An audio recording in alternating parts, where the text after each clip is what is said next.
guys, Miss Allison here. I hope you're having a fantastic day. You've had a great weekend and happy Monday.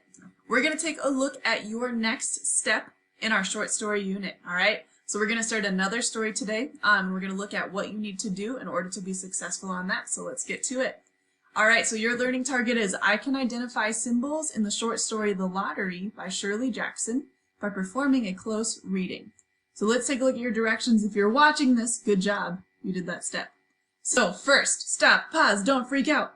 You're going to go to Schoology and you're going to take an assignment that is called Short Story Check for Understanding. Wait, this is not, and I repeat, not an assessment. So do not freak out. Calm down. You're fine.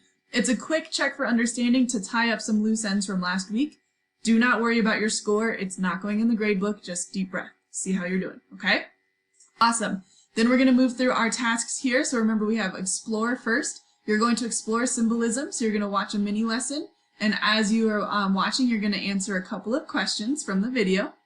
And then you're going to try it out. So you're going to come down to this chart and think about, here are some symbols. Here's an example for you that you have seen in your world, right? You know what these are. Think about, what does it do? So like, what does a pencil do?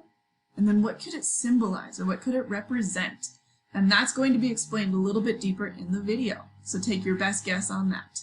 Pause, take a 3-minute break. Don't forget to come back, okay? Then we're going to move to phase 2, which is analyze. So now that you understand what symbolism is, we're going to look at it in the short story called The Lottery. You have 2 parts to your recording. If you choose to listen to it today, it's just a little bit long, so you may need to look at both videos here, or you can read it. If you click on this, you will get a copy of it, which you will need for your annotation. So you can listen and read, or just read, okay? This will live in your Google Drive. As you are reading or listening, you're going to listen for symbols or see symbols and highlight them orange. When you are done, we're going to go back to that text and you're going to paste the link for that story right here so I can check your work, okay?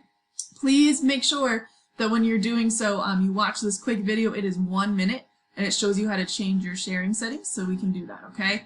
Pause, stop.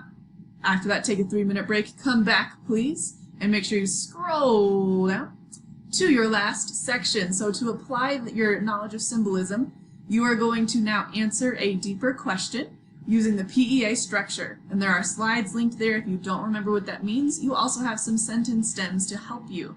Your question is, in the short story, which symbol do you think was the most powerful? And you'll use PEA to do that, and it's already started for you, so you'll fill in your thoughts.